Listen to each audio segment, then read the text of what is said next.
Morning, everyone. It seems to me, at least, that the term is disappearing right before our eyes, so 2/3 of the way through might not feel that way for you.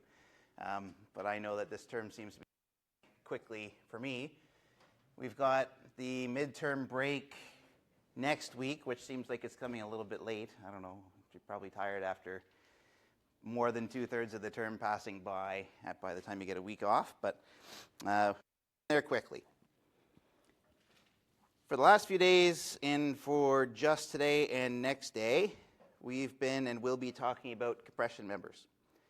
We talked a little bit already about where this equation came from in terms of how it was representing the basic cross-sectional mechanics for short and very long columns and what that end parameter does to transition between those two curves to capture the historical strength curves that we might have used before. And we talked just most recently about when we may need to calculate an effective area. Inequality, for example, for certain sections, we reduce the effective area, and we use that to calculate the strength because it's more likely that shorter lengths of that column will buckle locally before it reaches the yield strength. In between there, we talked a little bit about modes of global buckling, and so we looked at strong, weak axis buckling and torsional buckling, which is kind of a weird one to think about. I still have a difficult time getting my head wrapped around torsional because it's strange because it doesn't actually shorten, but somehow it buckles anyway. It seems a little bit weird to me sometimes, but there are 3 different ways members can buckle. And if you have asymmetric sections, then they can start getting coupling of those buckling modes. So we've pretty much talked about all of these things so far. The only thing we really haven't talked about is when do we use K as 1? When do we not use K as 1? And what length of column are we considering using this KL product to calculate the elastic buckling?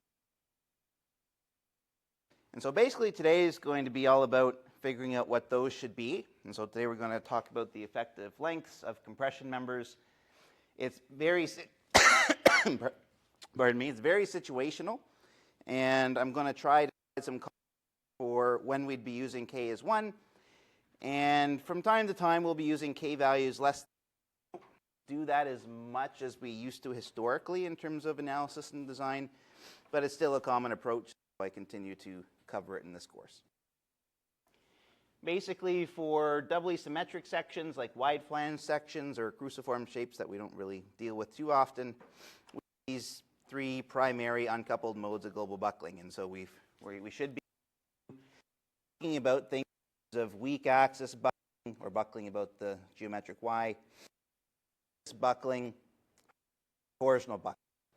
And sometimes these get coupled if you've got singly symmetric shape, symmetric shape. For the most part, columns and compression members in our structure tend to be wide flange sections, which are doubly symmetric, or HSS sections. It's common sometimes to use double angles, which are singly symmetric, and that's a little bit more in terms of getting the torsional buckling strength. But for the most part, most double angles tend to buckle about the weak axis anyway, which is up and down. So we may talk about that a little bit later on when we talk about double angles used as compression members. What we haven't talked about are certain situations. This may be a certain situation where, depending on how everything is connected together and restrained against buckling, we may have different effective lengths about the different axes of buckling. And so we're used to so far seeing something that might look like this, but we're used to seeing wherever, for example, here there's a beam at the middle here, we're used to seeing a floor at that location. Is they basically restrain the columns from bowing out at the floor levels. And so I'll show you some looking at the floor restraint. But in this situation, we really only have restraint provided by the beam for buckling about the weak axis here.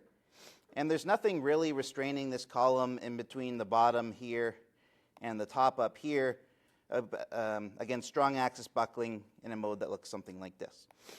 The weak axis might buckle something like that, and we may use an effective length associated with the height between the beams, but for strong axis buckling, we might use a length associated with the distance between the base level and the top of the structure. And so I'll talk a little bit about when that the case.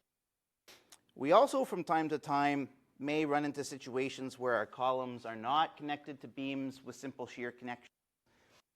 In the course, we talked about the concept of having a simple shear connection and what that meant for the at the ends of the beams. Basically, between the top and the holes, and usually angles, there's enough flexibility here that the end of the beam can rotate without developing a significant amount of at the location. And for the most part, when we have simple framing, we can more or less treat that connectivity as if it's a simple rotation of the column when the rotation of the beam. But sometimes we might decide to connect to the column as well. Usually we do that if we want to intentionally transfer some bending moment between the end of the beam to the column. And that's basically going to couple the rotation of the beam with the rotation of the column. And what I mean by that is on the left we might have that simple when we have load on the beam, it's going to bend downward, but because the end connections are flexible, the column's not going to bend with it. But if we're intentionally transferring that moment through some kind of connection of the flanges to the column as well, wants to rotate, the column's going to rotate with it as well. You'll remember from CE 2033 that your column was going to want to rotate and that those two lines when they intersect are going to maintain more or less a 90-degree angle. That's not a perfect assumption. The difference between simple connections is that they rotate and don't transfer any moment and that the column doesn't rotate with. But when we have fixed connections, the column will rotate with the beam, and that's going to have some influence on the buckling strength of the column in the plane of the moment connection. Okay, so today what we're going to focus on doing is identifying compression members in buildings, identify when using k is equal to 1 is reasonable for calculating critical of resistance, and identify when it's appropriate to use a different value of k. Normally what that means is we're going to be using a smaller value of k, and we're going to be using a new tool today that we can find in Annex G of the steel standard called a nomograph. And we're going to use that nomograph to determine the applicable k value that we'd be using to calculate buckling resistance. Does anyone have any questions about what these three things mean for us today or why they're important before we?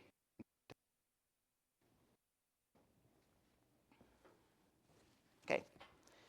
So a quick poll everywhere question again. I don't really expect you to get the right answer here. I'm putting up some stuff you've never seen before in an attempt to try and get about it a little bit in the context of some of the preamble I've provided. Let's just say we've got these different situations. I should add one. I'll make a note to myself next year to add one for a fixed well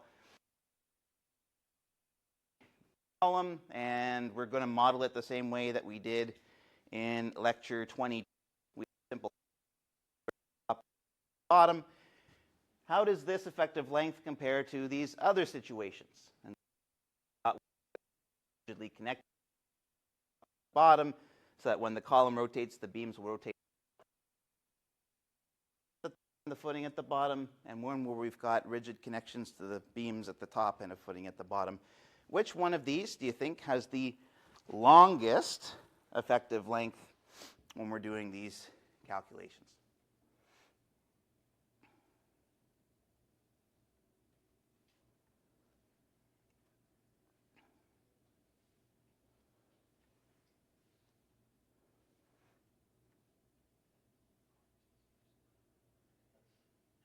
Well, everyone doing a little bit more thinking here. Okay, so I always like I like putting up problems where I don't expect you to know the answer because there are some interesting answers. Basically, I'm asking for the column that has the longest effect. See, is that this simple column where there are no footings and no. Basically, this is going to be free to buckle without of any resistance to bending at the top and the bottom. So simple case we worked with on 2 when we looked at the simple column, the first compression day. any of the other ones.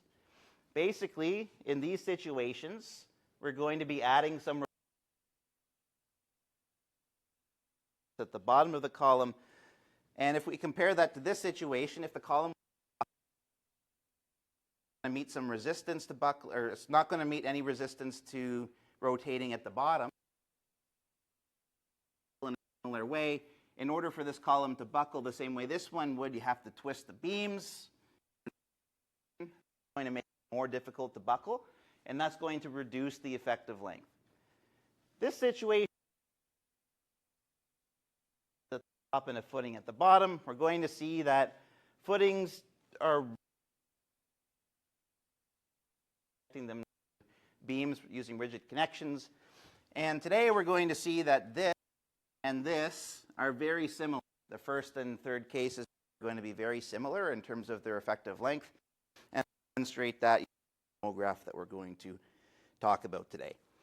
So basically how this works for the most part,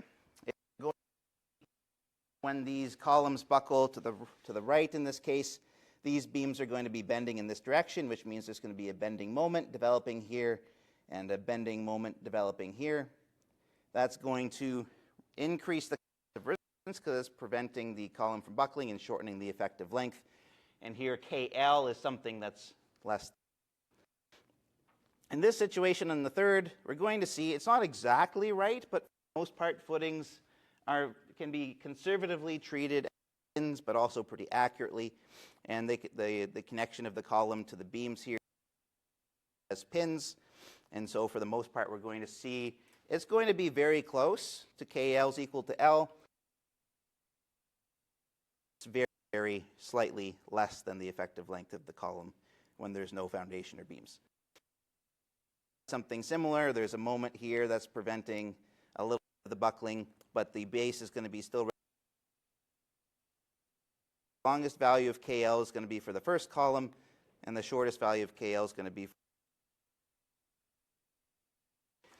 So you don't need to know why that is yet. We're going to unpack that a little bit this morning, and we'll use the situations and why this is the case for the second beam.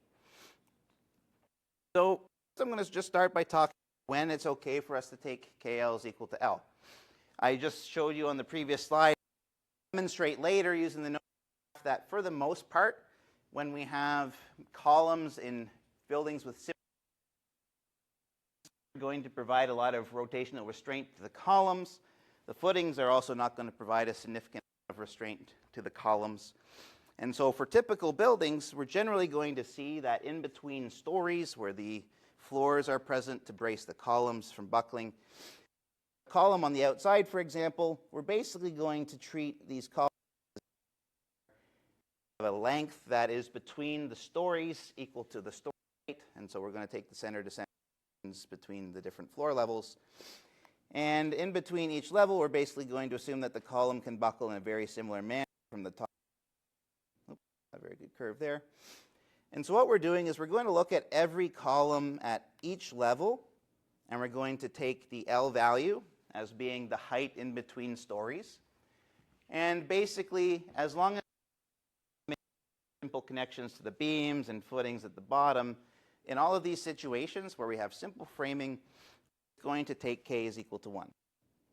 I'll show you how that's very similar, I guess, for the columns in between stories, and how it's more or less reasonable for the bottom story where the columns connect to the footing.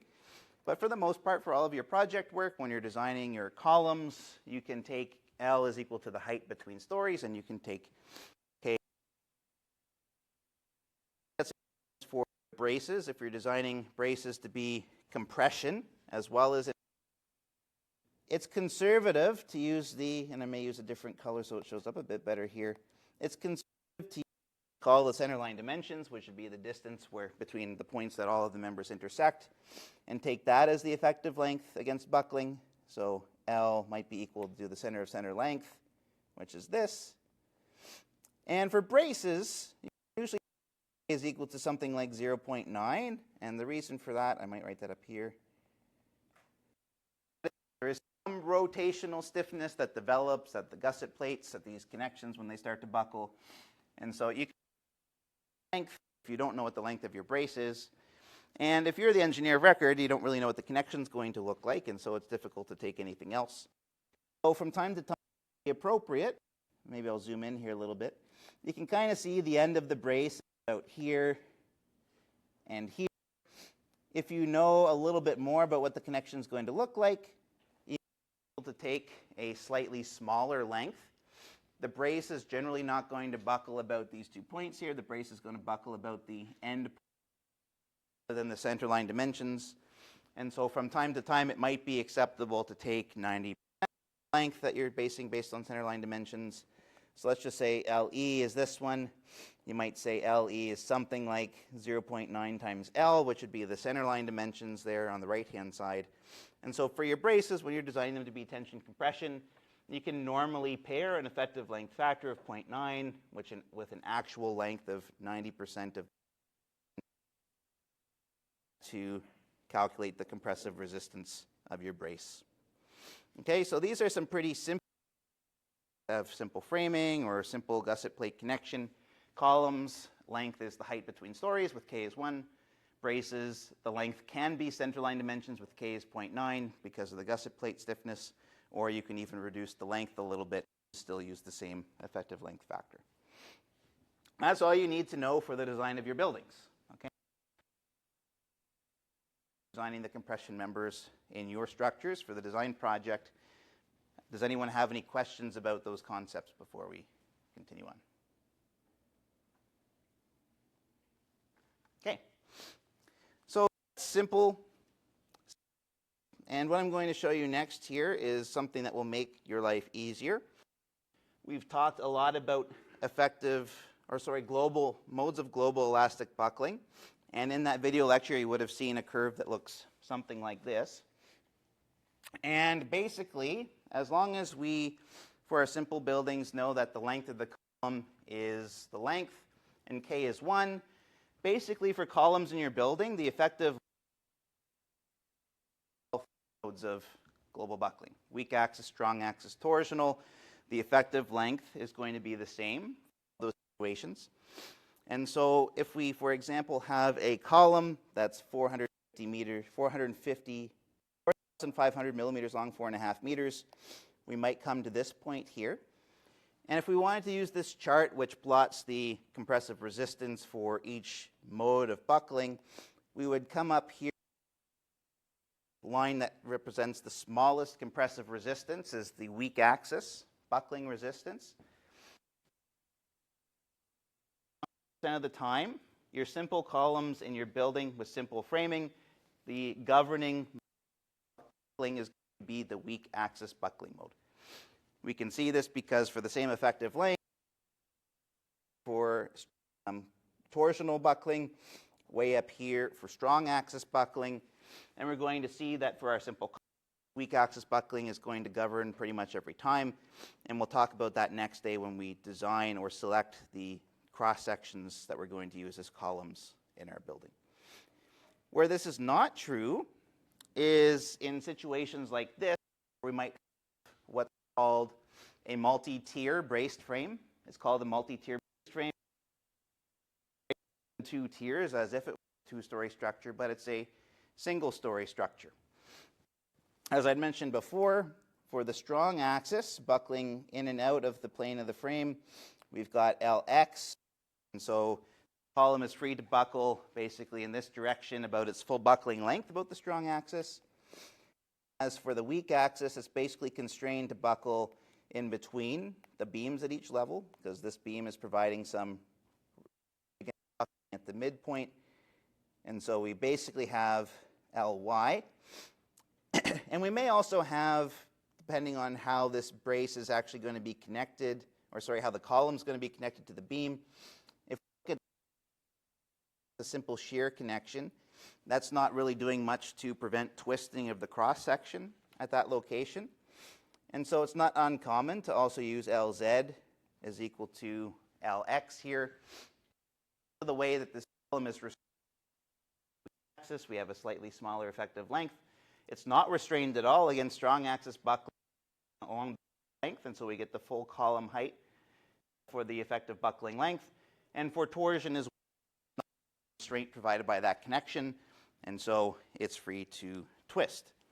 If I was to show you what the boundary conditions look like here then, at the bottom of the column, usually we have this base plate here. There's some anchor rods so here that work well to prevent translational restraint, and it also works well to prevent twisting at the bottom of the column. At the top of the column, we have some beams framing in to the column that will make it well restrained from translation. The way that the roof deck is connected, right? The roof deck's going to be nailed or welded or something to the top. And the way that all these are present is going to be relatively well at restraining it translationally as well as against twist. The middle point where we have a very weak connection, it's poorly restrained against, and so I mentioned before, it's poorly restrained about buckling about the strong axis. And so that's one of the reasons why we take the effective length for torsional buckling as being equal to the effective length for strong axis buckling, as I have shown here. And so let's just say that this whole thing is 8 meters tall. Let's just say, you know, the height of this whole structure here is 8 meters and 4 meters. If we use this idea of having well-restrained weak axis buckling, strong and torsional buckling, and we come and we look at this graph here, this is together in terms of what might be the governing limit state. What I mean by that is if we look for the strong axis buckling, then we're going to come up here something like 60% of the full axial yield load, but at that point we also which is about 40% or so, 40% feed. And if we go to the same point on the weak axis buckling, whoops, didn't mean to make a black. And so we can see here that weak axis buckling in this particular, this was a 250 by 3, the 400 millimeter, 4,000 millimeter effective length still results in a smaller distance than the longer effective lengths of torsional or strong axis buckling. But if we did the same thing with 6 meters as the total height and 3 meters, the tier height, so if we were to come back here and say, okay, this is, we can see that at 3 meters we get an effective length of axis buckling that results in a strength of about 50% of the yield load. And if we 6 millimeters axis, which is at 6 meters, we see strong still not going to govern. Things are very strong against buckling about the strong axis. But now the length for buckling about the weak axis results in a strength that's about 50% VAFY, strength of maybe 40% VAFY. So the governing strength depends on these boundary conditions. It depends on what the effective lengths are for these different members in situations like this. And it's very common to have buckling govern columns that look something like this, where we have a multi-tiered configuration. And for HSS columns, depending on how many tiers we have, maybe we have 3 tiers or 4 tiers, that better restrains the weak axis.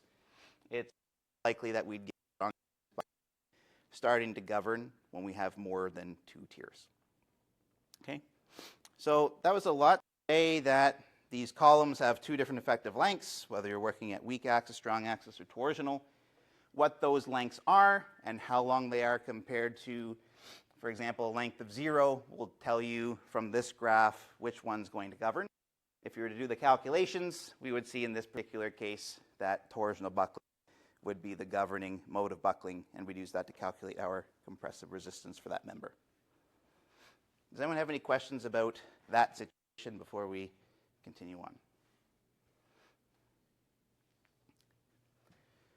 So in both of these situations, we looked at simple framing, where for our columns we've got L and K is 1.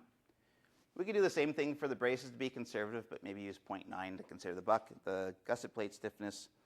In this case, there's not much different either, except the L's are different.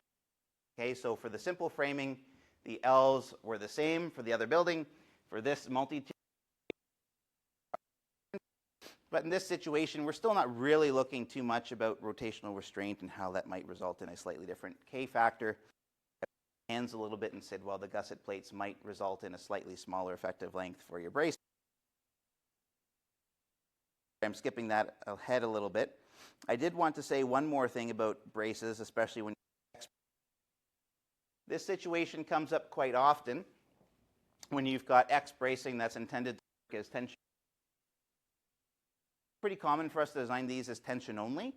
But if you're using a stockier section like an HSS, then you can get tension compression members. And it may seem funny, but when we have the situation where we have bracing and we connect them at the midpoint, when we calculate the effective length, the length of the brace might be something like this, like that's L. But because it's fastened at the point, this is not length, it's actually buckling here in between the points where it's connected to the gusset plate and the brace at midpoint. And the reason for that is when this member here is in tension, it doesn't want to buckle, right? It wants to stay straight. And so that member that's getting pulled straight, that member getting pulled straight is enough resistance for the other member to buckle ways like this. Instead, it buckles in between the connections to the tension brace and the gusset plate. And so on assignment 5, and I think in lab this afternoon a little bit, we're going to be looking at X bracing, and we're going to be looking at this situation where the effective length is equal to half the length, or we could say K is equal to 0.5 situations. And that's the reason we're going to be using an effective length factor of 0.5. Any questions about that concept before we continue on? So this is the preamble that I was trying to run up to. I forgot. Basically now what we're going to do is we're going to look at columns that are not just parts of simple framing where the beams don't provide a lot of rotational restraint to the columns. We're going to look at situations where you may have a moment connection where you're trying to intentionally transfer moment, and that's going to increase the rotational stiffness at the locations where the beams frame in. And this is all in Annex G, so you have all of the exact same text and the exact same graphs in the handbook that I'm going to show you today. Basically what we need to do, and I'll unpack this a little bit in a minute, is we're basically going to calculate a couple values that are called G. Why it's called G? Might just because it's Annex G. I have no idea why it's called G. But what these values represent is the relative stiffness of the columns to the relative stiffness. You'll have remembered in 23 that EI over L is a very important parameter, right? EI over L is basically a direct indicator of stiffness for beams when they're bending in rotation.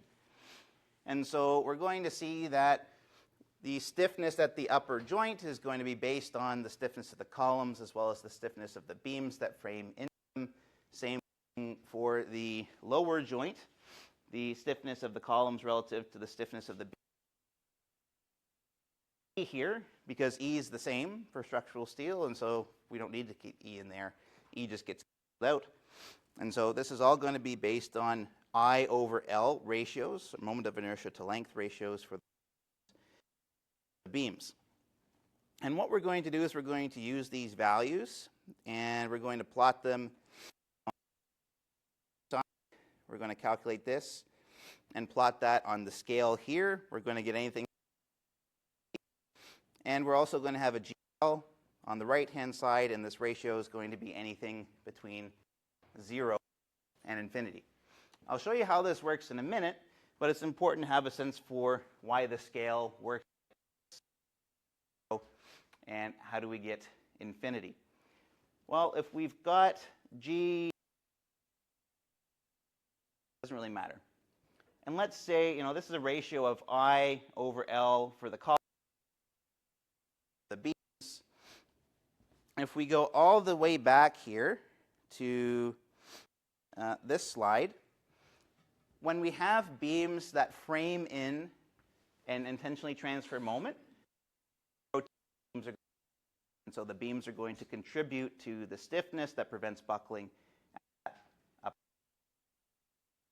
Right here, these beams are flexibly connected. They've got a simple shear connection, and they are not contributing any stiffness to the upper joint at that location. And so when we come back here and we perhaps wanted to calculate, because the beams are pinned, they're not including or contributing any stiffness to the rotation of, don't get added in. The only time you add in the I over L ratio for a beam is if the beam is actually rigidly connected to the column at that location. Okay, so it's very common for the lower joint to have, for the ratio here to have a denominator of 0. And when the denominator is 0, we get infinity, and that's why infinity is shown on the scale there. Of course, we can sometimes have 0, but 0 is not super. I will show you a minute here what 0 might represent. It's very hard to get 0 practically speaking, but theoretically speaking, for a certain situation, we might get 0 for that ratio. This nomograph is weird.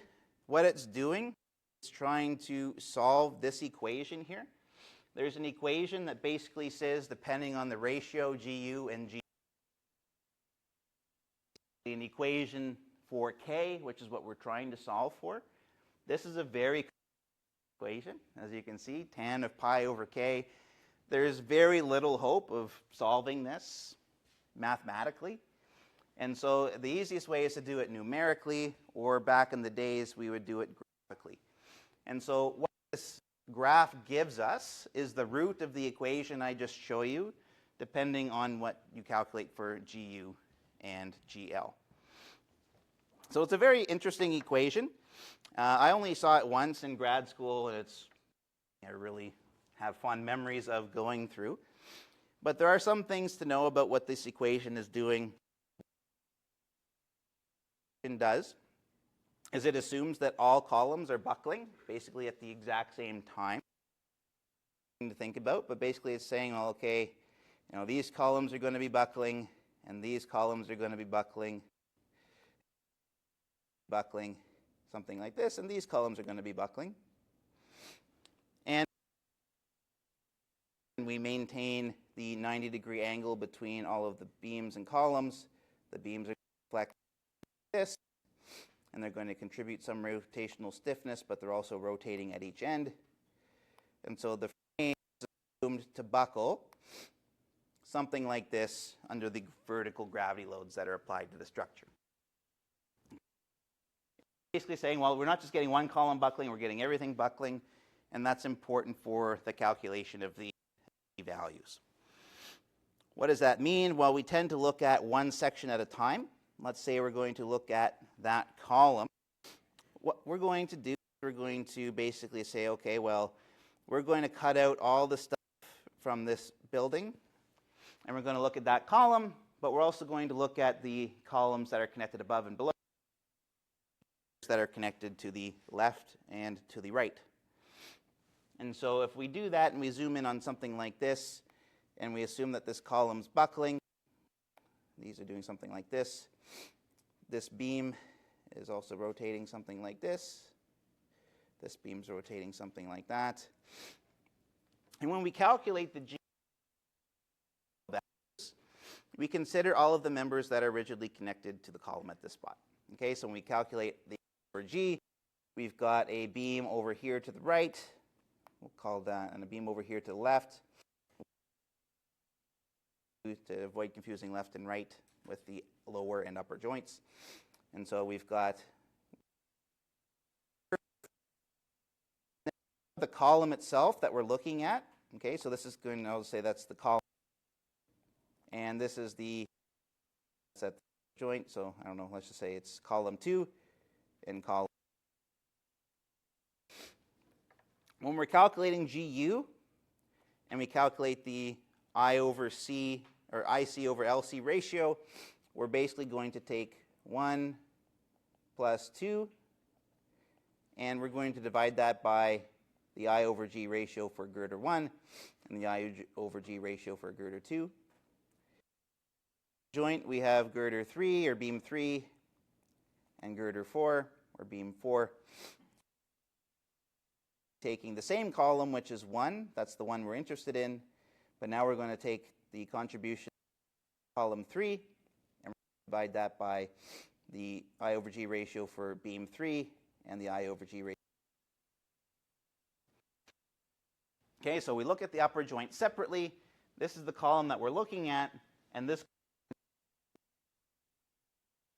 the column above it also contributes to the rotational stiffness at the top, and then the girders also contribute to the stiffness at that joint.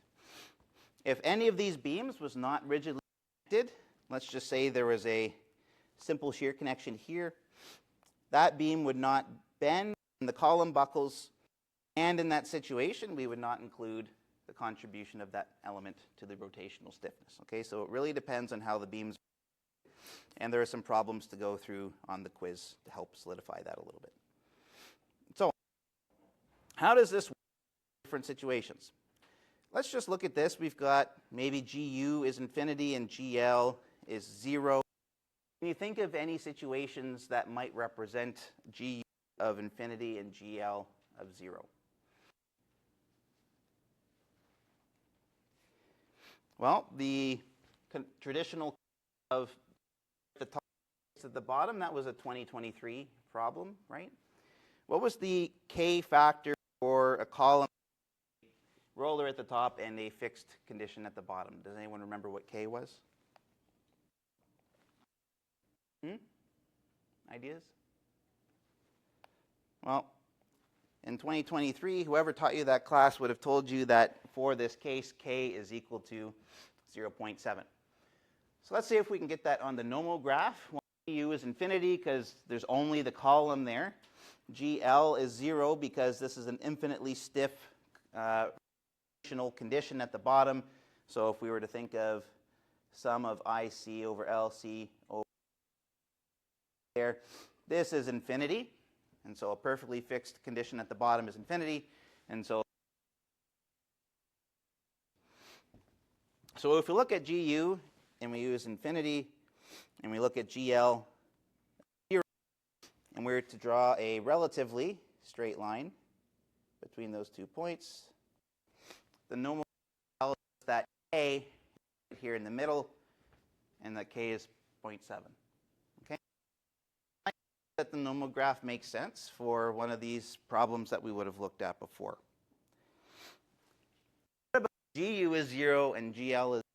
Can you think of a situation from 2023 that would represent these pairs of G values?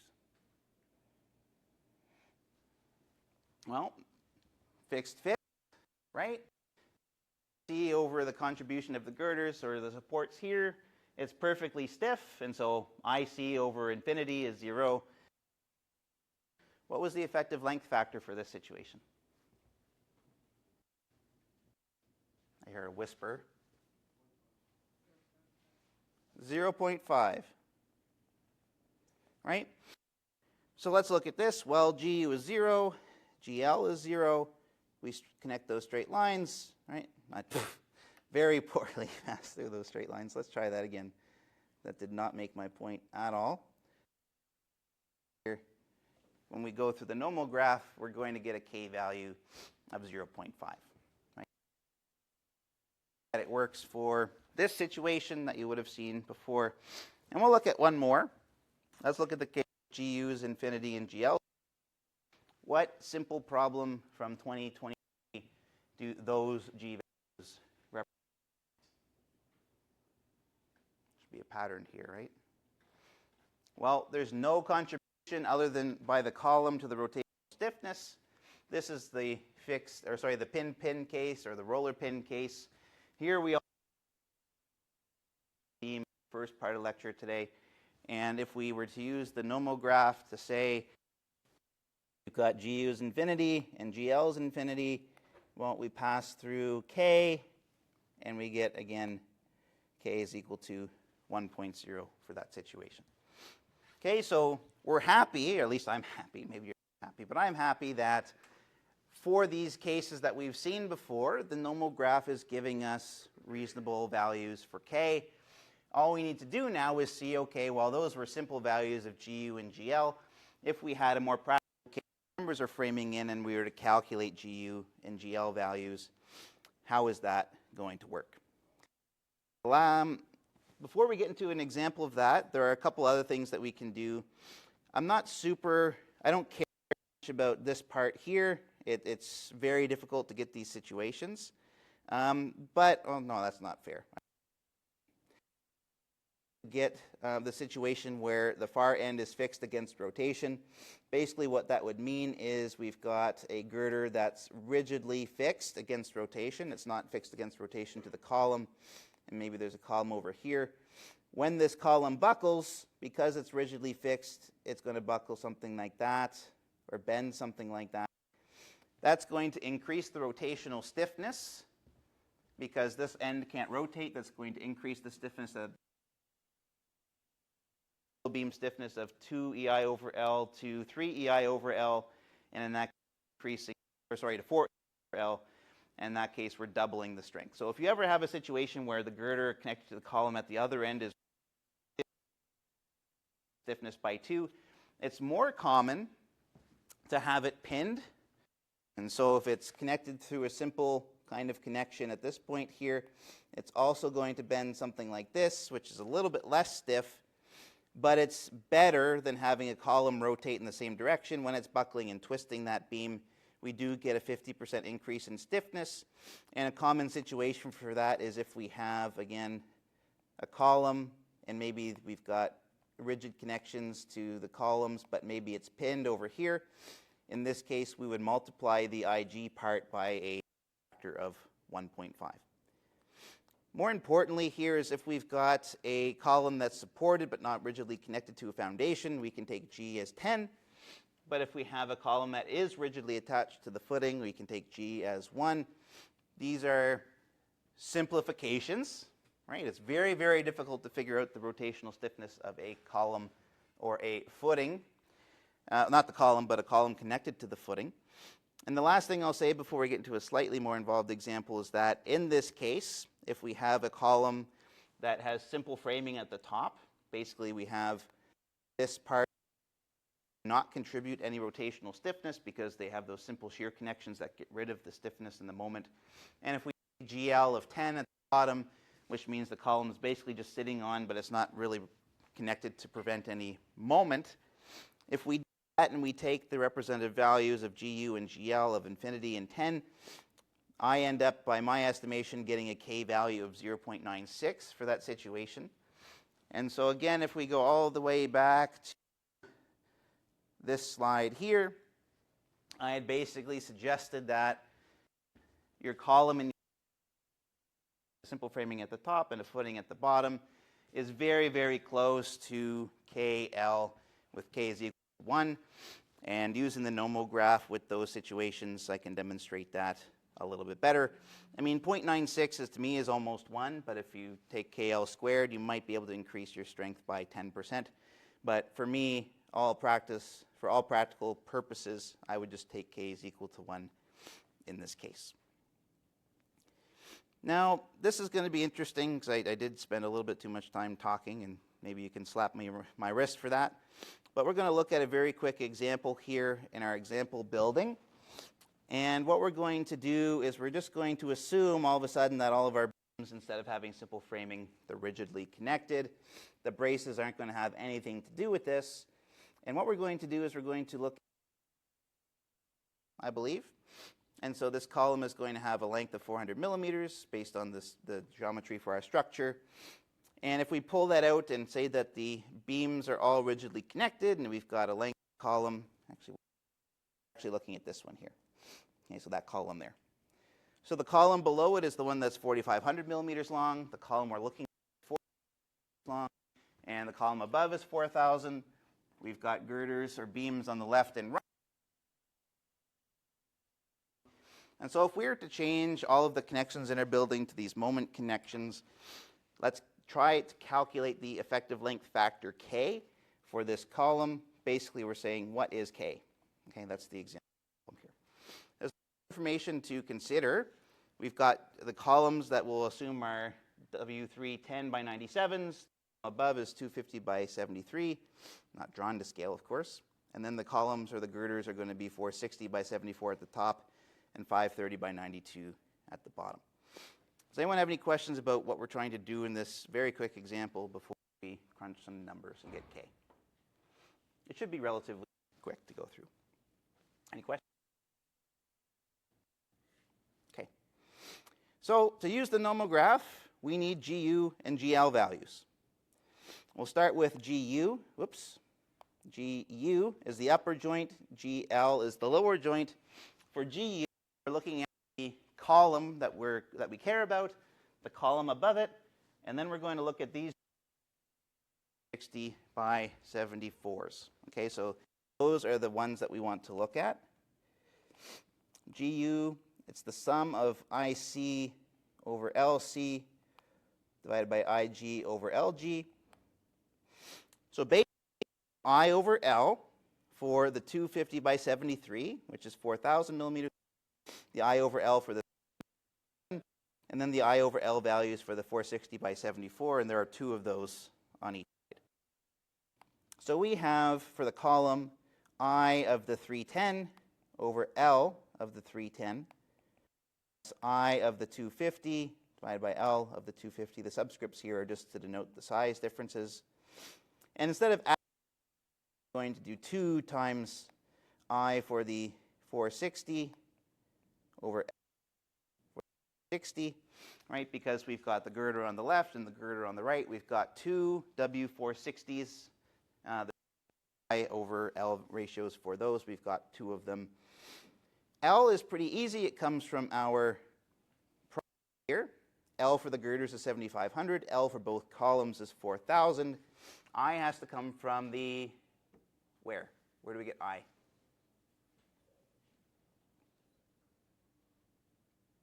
I comes from the handbook, right? All of these, you look them up and you find the values in the handbook. That's it.